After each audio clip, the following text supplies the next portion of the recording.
I want to see the things that I have nightmares about up on the screen. Exactly. Exactly.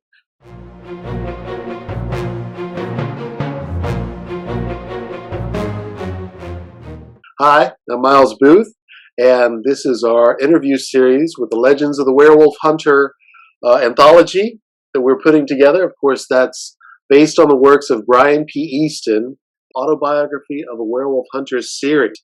Those books are the Autobiography of a Werewolf Hunter, that's book 1. Book 2 is Heart of Scars. Book 3 is The Lineage, and book 4 is The Winter Fox Journals. We are waiting for book 5, which Brian is working on as we speak.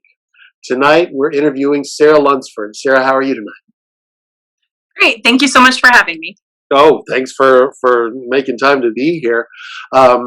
Sara is a multi-genre author and has published a great many books.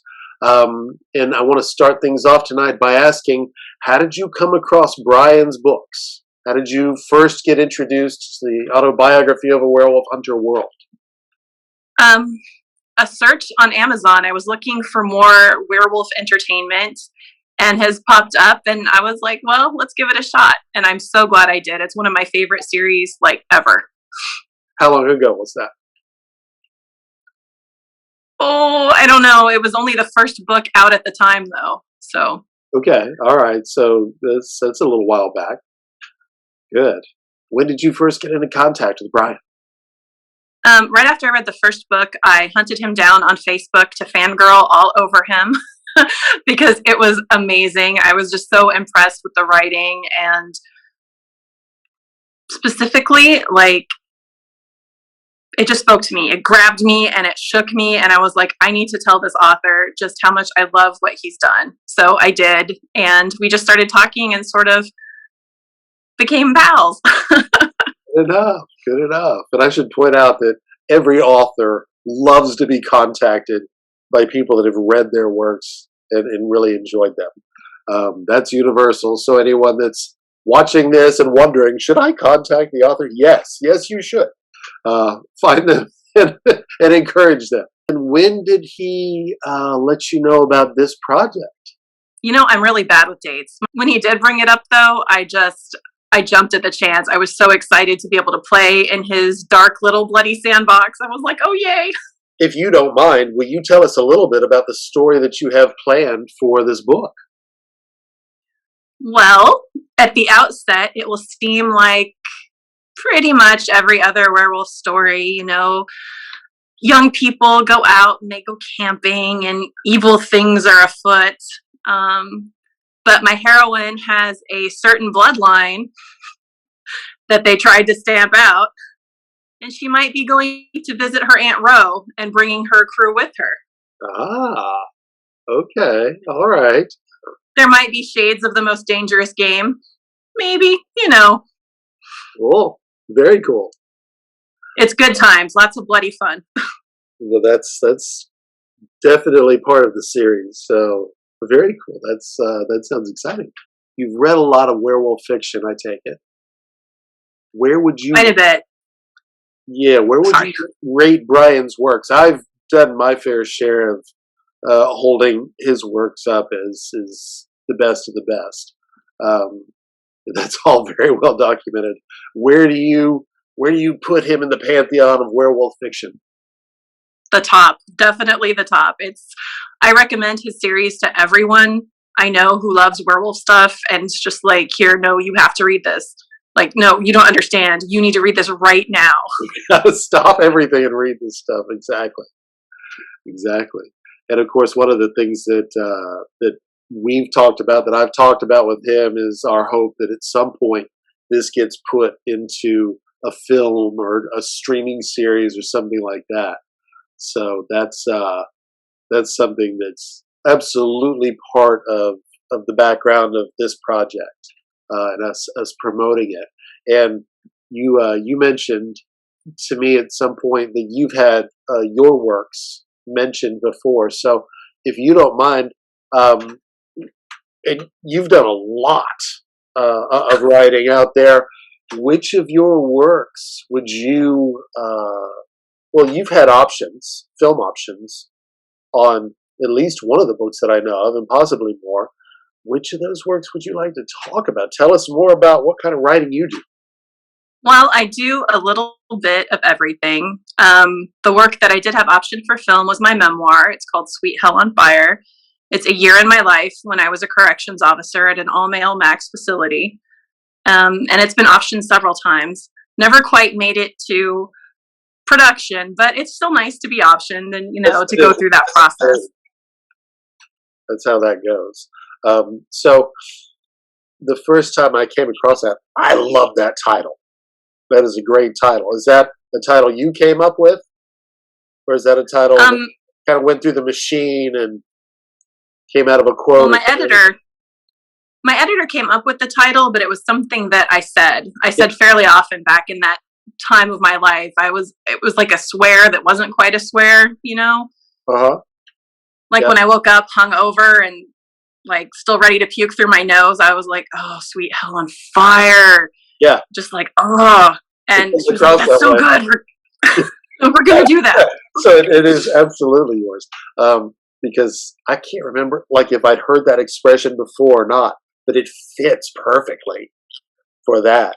And I had a chance to read a bit of that while doing research for this interview, and that is some intense memoiring, we'll say. So, but it's very gripping. It's wow kind of stuff. Thank you. It was what made me turn my attention more toward romance than horror. I mean, I love the genre and I still write in it occasionally, but it was what made me want to focus on romance more was that I've seen so much awful. Can I swear? Are we swearing? Yes, we're adults. Okay, thank you. I saw so much shit. And that job was like drowning in shit every day. And I just wanted there to be more hope. But I think that horror is about hope too. A lot of people think it's weird that I write romance and horror and thrillers, but I think that it's all about overcoming darkness. Sometimes it's like literal demons, but sometimes it's internal demons. And I think that it all meshes together well for me anyway.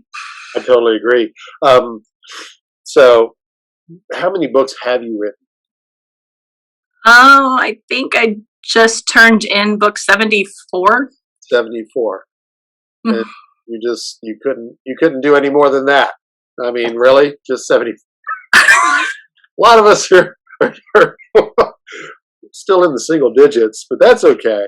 Well, I write full time, and if I have 10 hours a day with my butt in this chair, there's no reason why I can't produce that much.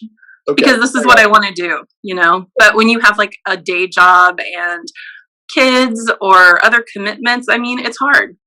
I totally get it. It is a challenge when you have other things that are distracting you. Tell us, because I know that you write under several names. Tell us those names so that everybody watching can look these names up, and then tell us a little bit about what each genre or each author writes. Because on your website, tell us your website. Okay. You can get there any number of ways. You could get there with corvuscoraxbooks.com or saranadewilds.com, saralunsfordbooks.com, sarawild.com, saraarden.com. Okay. All right. And Corvus Corax is cool, by the way. I like that. Oh, thank you. Tell us a little bit about each pen name that you have and name that you write under, and what genres that represents. Sara Lunsford, which is real me, is my memoir and my thriller, and I plan to write horror going forward under that name. Initially, everything was under Sara de Wild, but then I learned about branding and author packaging and things, so I've had to divide things up a little bit. And I've done that so I have a brand, a specific brand for each name, so readers know exactly what they're going to get. They know if it's going to be small town romance, or if it's going to be paranormal, or if it's going to be contemporary. So they can just look at the name and know, hey, this is the thing that I want, and this is what she delivers every time. Okay. Let me branch off on that for a little bit. So you have you have editors, you have publishing houses helping you to understand what the current marketplace is looking for as far as branding and as far as putting yourself out there on the market. And is that the motivation behind this, or? I've mostly learned that. I learned that in conjunction with my traditional publishing because I'm a hybrid author. I do independent publishing and traditional. And when I sold to Harlequin, they wanted a name that was just Harlequin, and they were like, "This is why we want this." Okay. You know, so they know that this is a Harlequin product. And then I was like, "Oh, that makes sense." And then going forward with what I've learned with my indie friends, and just watching those things like the also bots on Amazon. Like, people who are going to buy my werewolf story probably don't really care about my small town romance. And that's totally okay. But I want to make sure that I'm delivering what my reader wants. Right, sure. Yeah, that's golden advice for the other authors out there that are just starting to make their way into self-publishing and things like that. As far as each name goes, tell us the genres that you write in. Sara DeWild is paranormal romance and urban fantasy. Okay. Sarah Arden is small town romance. Sarah Wild is new adult, which sometimes has romance and sometimes doesn't, and it doesn't stick to normal genre rules. When you buy her, you don't know what you're going to get. It's about people finding themselves, so there could be all sorts of things happening in these books. See, did I leave anyone out? Oh, Sarah Ravencroft is a new name I decided to branch out with because it's dark paranormal, and these stories are a lot grittier. Like, I'm going to be launching a monster romance line, and I don't mean like the Bigfoot Sasquatch crap. I mean, people who like that, hey, good for you, yay, but that's not me. Like, it's just going to be a lot darker. Like, this new series is going to be Russian mobster vampires. Okay. And I know that's hitting like a bunch of tropes, but I mean, it's going to be really gritty. I'm going to base these characters on the experiences that I've actually had with people like this. So it's not going to be any of that close the door on the violence. It's going to be bloody and scary, and these people are going to be bad. Yeah. You piqued my interest. Oh, really? Okay. I'm down with that, yeah. I don't know. What do you want to know? I have 18 books planned in the series. And mostly it's, it's got that criminal underworld sort of flavor. And then you throw in the whole part where they eat people. I mean, Absolutely. Let me ask you this. 18 books. How long do you see each book? How long do you plan to make each book? How many words? What's the word count on that? Probably 60,000 words. Okay. All right. So standard novel. Yeah. That's a lot of stories that you have mapped out. Is that pretty typical for you when you create a story and a storyline? No, actually. When I first started out, I was much better at standalone novels, but that's not what sells as well in my genre. People like series. Exactly. And so I'm trying to give them what they want, trying to produce those different stories. And I think the world that I've built is really big, so there are room for all of these stories.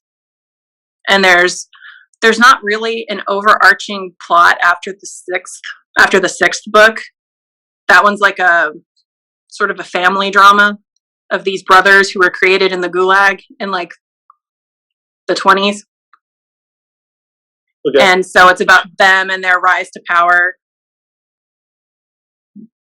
And then after that, it's just more people who are involved in like the vampire organized crime. So. Okay. All right. And is this going to be straight vampire, or are we going to see other monsters working their way in? There'll be other monsters. In my first book, the villain's a werewolf. And in romance, there's a lot of like shifter werewolves. And again, no shade to the people who write it or the people who love it. I mean, I've written it. But this is a werewolf. This is a howling style, I will eat your face werewolf. Okay. All right. All right. You seem to, I'm not sure, but you seem to kind of definitely take a turn towards the more menacing monster image. Now, maybe some of your I other li- stuff. Go ahead. yeah, I really like that image because I think it speaks to the dark things in all of us, the things that we don't like about ourselves, the things that we're afraid people are going to see and aren't going to love us. And I just want to bring that out and be like, okay, this evil, awful thing happened, but this person still deserves validation and love, which is really super touchy feely, I know, but I can't help myself. I mean, it's not. It's all like getting that emotional baseline that everybody exists on. So, which you have to write from that place to have it resonate at all. So it doesn't sound too touchy feely. I mean, they're eating some faces and they're mobsters, and So I think it sounds pretty good. I want to read that. Awesome. I'll send them to you. Down for some of that. Um, who are your inspirations? Oh, that's so hard because I think an author is inspired by everything they consume, like Fair enough. books, media, their friends. It's Let me refine that question. Who are some of the earliest works? It could be books, it could be movies, whatever you like. That really just made you say, "Wow, I got to do that for a living. I want to." well, oh, okay. I have that one. It was at my 8th birthday party. My mother had decided that she wanted to scare me because I wanted to be scared. I'd been watching that Day Scream Theater all the time. I don't know if they had that in your area, but it was like in the afternoon they would play these really like B horror movies on cable, and it was just my favorite thing. And I don't know why, but it was. And my mom said, if you really want to be scared, we're going to watch The Exorcist. And I was like, yeah, okay. And I had this slumber party, and my friends all had to get permission slips from their parents to say that they could watch this at my house. And after I watched it, I was blown away. I was like, holy shit, I want to do that to people. I mean, that was my first thought.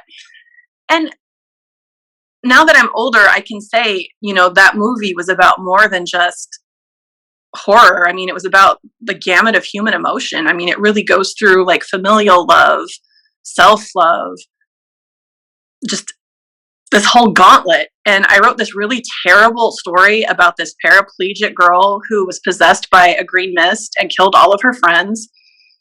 And it was bad, but I wrote it in green colored pencil because, the mist was green. So it had to be green, of course. But that was when I decided I wanted to be a writer. So. Okay. All right. Fair enough. 8 years old, Exorcist. That's a pretty legit story. Definitely. What other works would you point to as early inspirations? Well, I started reading romance novels at a very young age. My mother gave me one when I was probably 10, and she said, here, I think you'll like the story. She had paper clipped those parts so I could skip them, and I did skip them. I was like, no. Like, I don't know how people look each other in the face after they do these things. I don't want to hear about it. Don't. No. I have an 11-year-old, and I have a pause button from any movie. So, yes. Exactly what you speak of. But I just fell in love with the storytelling. And so some of those early authors, like Bertrice Small, Joanna Lindsay, and the standards from the 80s romance novels were pretty much my inspiration. But then I fell in love with The Howling because it was the first movie to scare me. Uh-huh. It scared the shit out of me. And I was so happy. Yeah, absolutely. But then I started realizing that I could write paranormal romances after Howling 6. I don't know if you've seen that one. It's about the guy the werewolf who gets captured by this carnival, and a vampire's like running it, and he falls in love with this preacher's daughter. It rings and he chooses not to eat her. It rings a bell, but I'm not sure which Howling that was. The last Howling that I watched, it was a group, and they were all going to a castle. They'd been invited, and I don't remember what happened. That's my daughter's favorite one. Is it? We watch that one all the time. Okay, which one was that? Do you know? Is that 5? I was going to say it's either 4 or 5. Yeah, it's either 4 or 5, and the one with the vampire is like 5 or 6. I think it's 6. All right. It was a while back that I saw that one. Why does she like that one? Why does that one resonate with her? Because of the end. Because in the end, it's the woman that you wouldn't expect who's the werewolf who eats everyone, and she just loves it. Yeah, exactly. Just kind of exalts in her werewolfness. Okay, fair enough. So, Okay. all right. So, talking about the movies, have you ever done any writing for the screen? Actually, I am very interested in screenwriting, and I have written my first screenplay. It's called Alpha Bitches, and it's about werewolves, of course, Great. and what happens when an entire prison is turned, and these officers who have to survive the night. All right, all right. This sounds very cool. Have you by chance come across Ben Templesmith's work called Welcome to Hoxford? No, I haven't. All right, it's a graphic novel, but check it out. It's werewolves in a prison setting. Not exactly what you're talking about, but it's awesome as far as werewolves in a prison setting. So you've written a screenplay, and how would you describe that process as different than writing prose or a novel? It's very different because you have to build everything in dialogue. And I had to learn different, like a different language to put that on paper. Yeah. And there are lots of formatting things that I didn't know. And so, yeah, it was a much different experience, and I really enjoyed it. It is fun. And it was actually inspired by, as was one of my other books. So when I was working at the prison, we got this new pepper spray, like a gel, and the delivery system is silver nitrate. So of course it made the connection in my brain, like, right oh, away. so it's werewolf repellent. Yeah. All right. So silver nitrate is something that a lot of hospitals use as an antibacterial agent, if I remember my chemistry correctly. And I've had that thought as well, because it's an antimicrobial, but also anti lycanthrope, qualities there as well. So do you use any particular software brand? Because I've dabbled in screenwriting, and there's a software called Celtx, and it's CELTX, that I actually really enjoyed. I kind of messed with some other stuff, but that one's very simple to use. Which one do you prefer? I just got Final Draft because that's what everybody in Hollywood uses. The producer who initially optioned my memoir, I had told him that I was interested in learning how to bring things to the screen, and he mentored me a little bit. It was kind of him to take time to do that, and that was what he recommended to me, so that was what I bought. Okay, and I think Final Draft is the industry standard, but Celtx is free, so it's a place to start. Yes, I had heard of Celtx. Yeah, okay, good. All right, so do you mind sharing with us any shameless promotion of this screenplay that you would tell us a little bit more about it? Well, it definitely needs to be rewritten because it's like anybody's first novel. It's usually not fit for eyes, but I had a really good time writing it. What's the gist of it? Just explain it in a little bit more detail. Okay.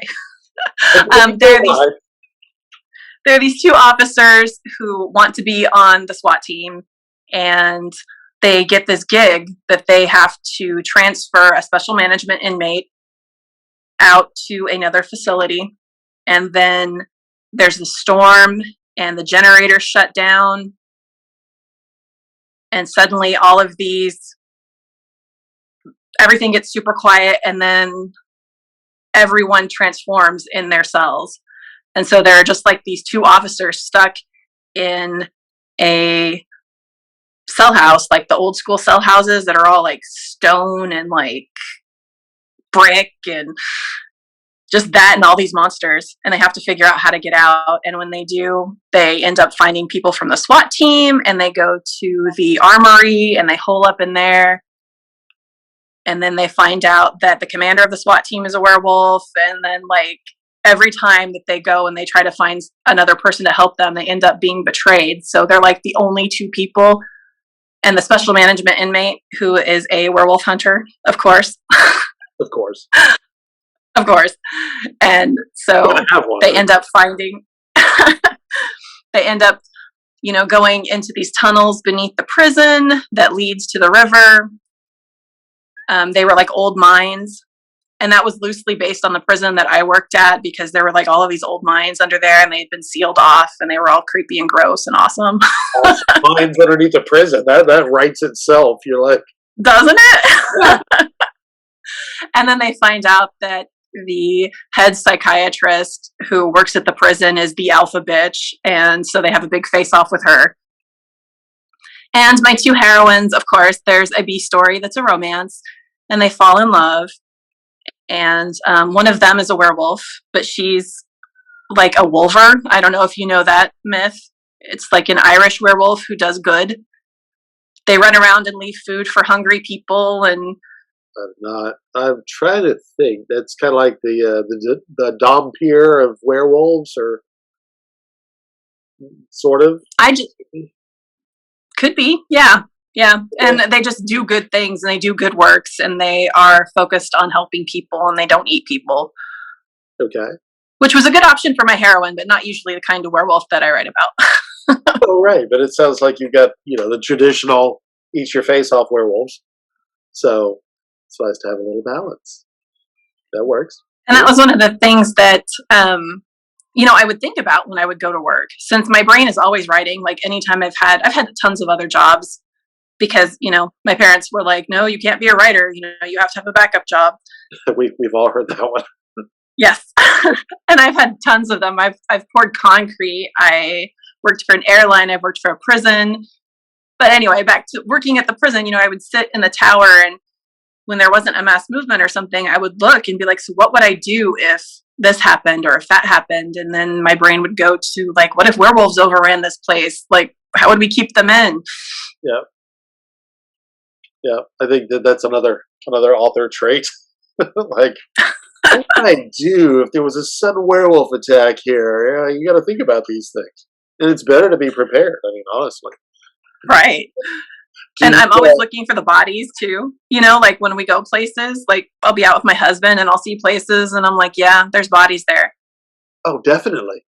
Yeah, you're looking at a place, you're like, there's more than one that's been hidden there, and you know it. Absolutely. And he's like, you're a romance writer. Why are you thinking about murder? Like, well, that's just what I do. I'm sorry. Oh, no, don't forget. So do you see this screenplay that you've done, is it a feature film, or is it a streaming series, or do you have it positioned for one or the other, or could it be either? It could be either, I think. I think it'd be really fun to do a series. Yeah. Like a Walking Dead sort of. It reminded me of that. I was picturing it that way. But sometimes people are like, nope, this is the feature film. So gotta find out. Let me just tell you, I am a literary whore. If you give me money for my book, I don't care what you do with it. You want to make it a series? Do it. You want me to write a screenplay? Do it. You want me to write a Twitter series? Fuck it. I'll do it. Just every author, every realistic author, I think, is in that same boat. The days of standing on your point of, no, it has to be presented this way. You're not going to get anywhere like that. So yeah, you're like, if you want to present my work, once you've paid, you are good to go. To take it in whatever direction you want. So that's, I think a lot of people see things that way. Definitely. How many of your works have you had optioned? Just that one. Just the memoir. Okay.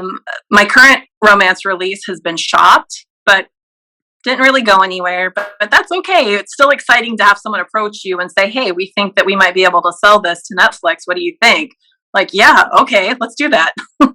Like, sounds good. Thumbs up here. Tell me this: how has the pandemic changed that process for you, if at all? Have you seen a lot more attention from the streaming services? I would say yes, because they're always looking for more content. And when you are producing content like I do, they're like, hey, what are you doing? You want to come over, have a drink? And I'm like, yes, I do. Virtually, of course. But there's so many of them out there now. So there's a lot of hungry mouths to feed, and that's another thing that I think about a lot. I'm like, God, there's so many people, and they're all looking for content, and they're looking for content to compete with the other person's content. So once you see something pop up on the radar, paranormal, anything, you're like, wow, they've got it. Now the other guys are going to have to get something like that going too. Time to get this work out there. So it's something that I really do hope. The book that we're doing for the Ryan's anthology, I do hope it gets some attention, and I hope it brings attention to all the authors. But I also, I would love to see his world on screen. And that would be amazing. Yeah, absolutely. I could do feature film. I could do streaming. Either way, but I'd be very psyched to see that. So that's definitely something to be aware of, and I think it's something that a lot of authors think about a lot too. And I do very much like that the streaming phenomenon has presented itself.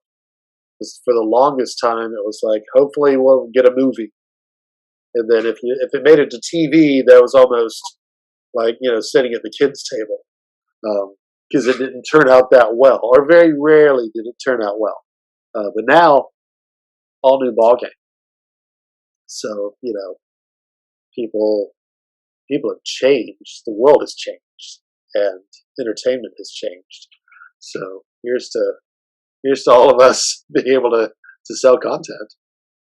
Hell yeah! And get it out there. Absolutely. All right. So what's your next big release that you have planned, or recent release, I should say? Either way. My most recent release is a happy little book called Fairy Godmothers Incorporated. Okay. And it's about a trio of fairy godmothers who are basically the Sanderson sisters if they decided to use their powers for good. Okay. And matchmaking. And they need to refill the wells of love in their little town of Ever After, Missouri. Okay. And so they try to get their charges to do a fake wedding to help them build their wedding business. But of course, they fall in love along the way.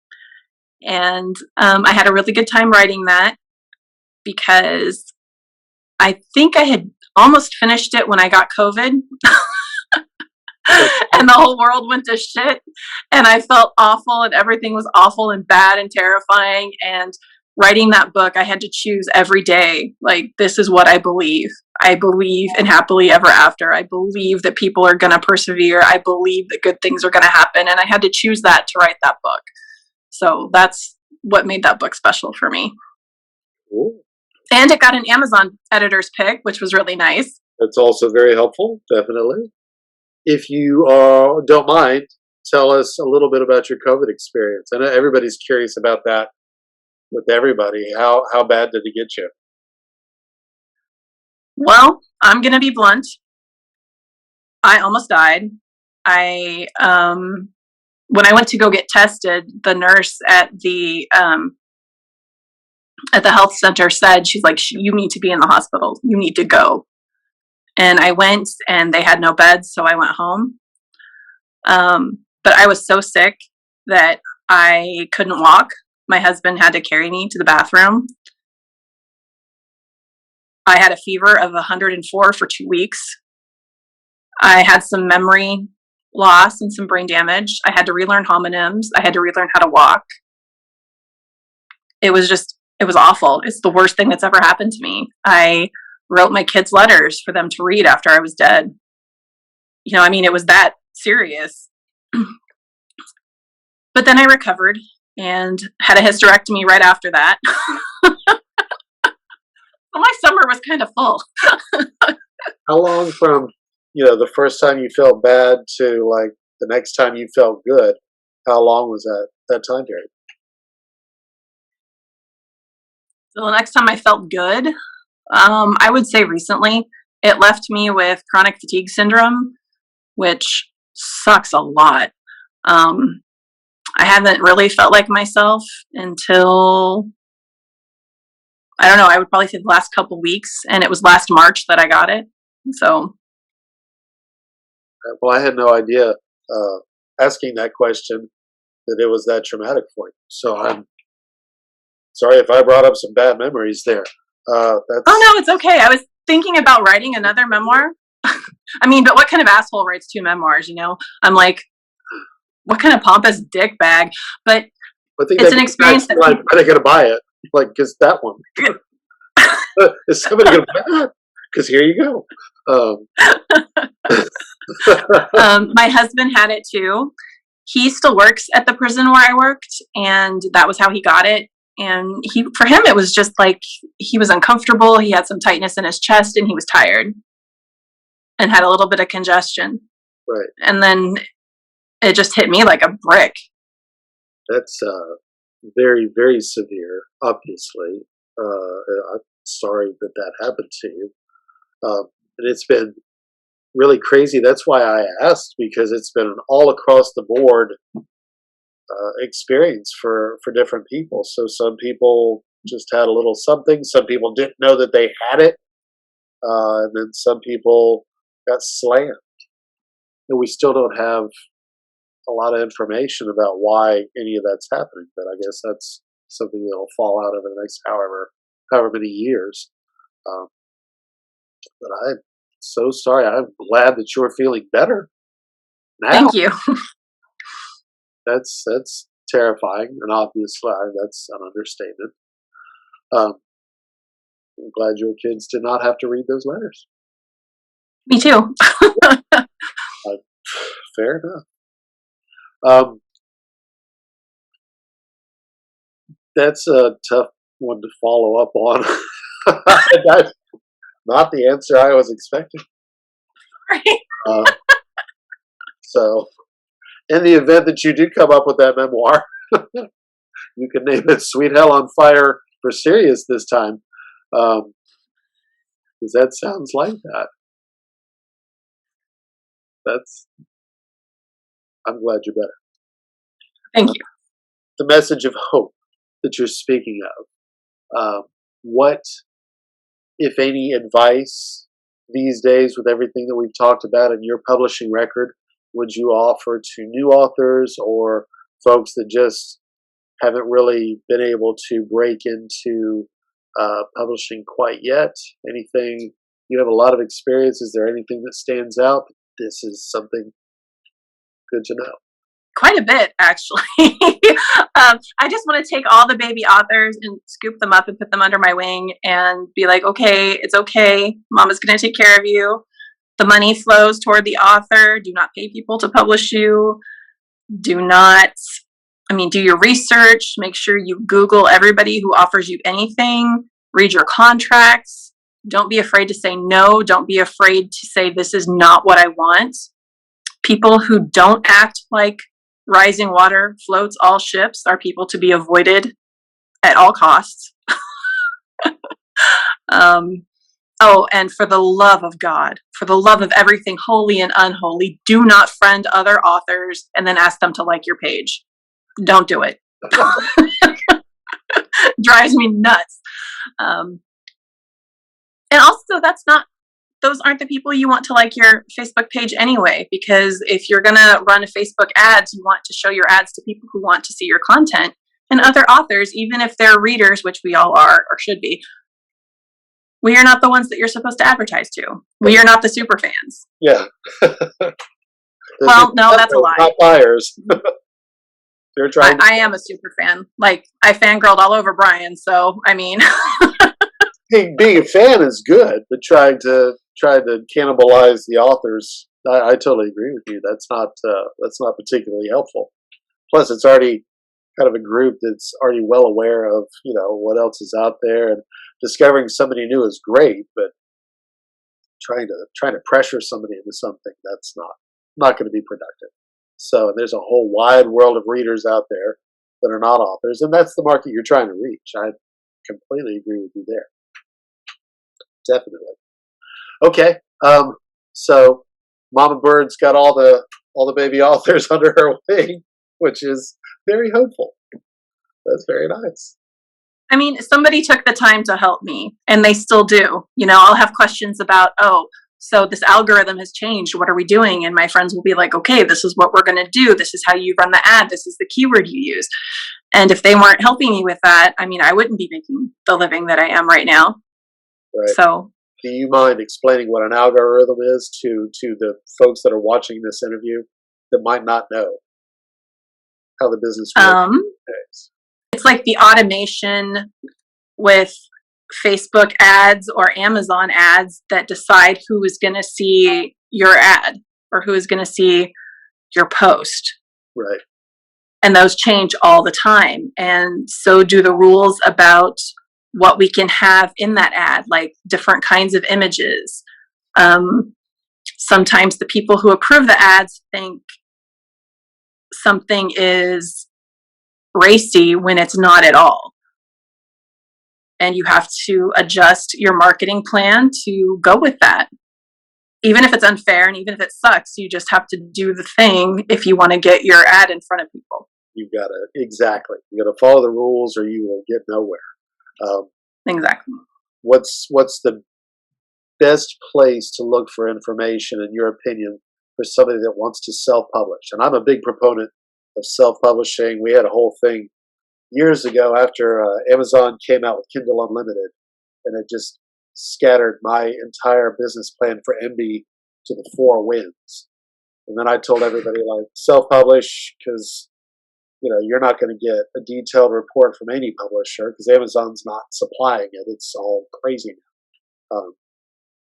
What's the best piece of advice you could give somebody looking to self-publish? David Gaughran's website. He has a bunch of free classes for anyone who's looking to get into self-publishing, and you don't have to do anything. You just make a login, and the information is just there for you to have and to go through at your leisure. Okay. What's that website, if you don't mind? I believe it's davidgaughran.com. Anything else you want to throw in there?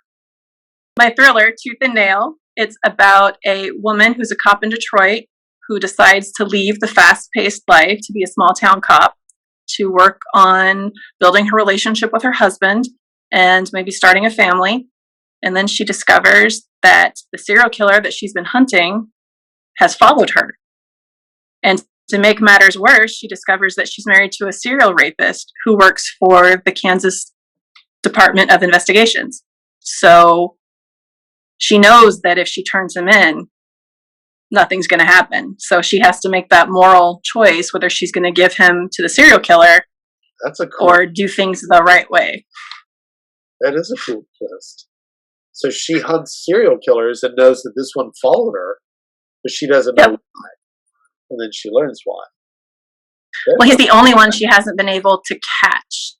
She's a part of several different task forces and several different teams that have brought down these other killers. So people have built her up to be sort of this icon, sort of like this Mindhunter character, but not really. We all know it takes more than just one person to catch someone like that. All right. Well, again, a big thank you for joining us this evening. And again, I'm going to post all of the websites that you mentioned so that people can get in touch with your work. And all of your books they're all listed on Amazon, obviously.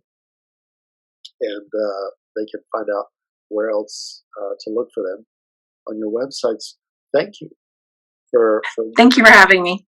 Joining us. Yeah, it's been great to have you on. I appreciate it, and can't wait to read your story for Legends of the Werewolf Hunter. So we'll talk again soon. Thanks. Thank you.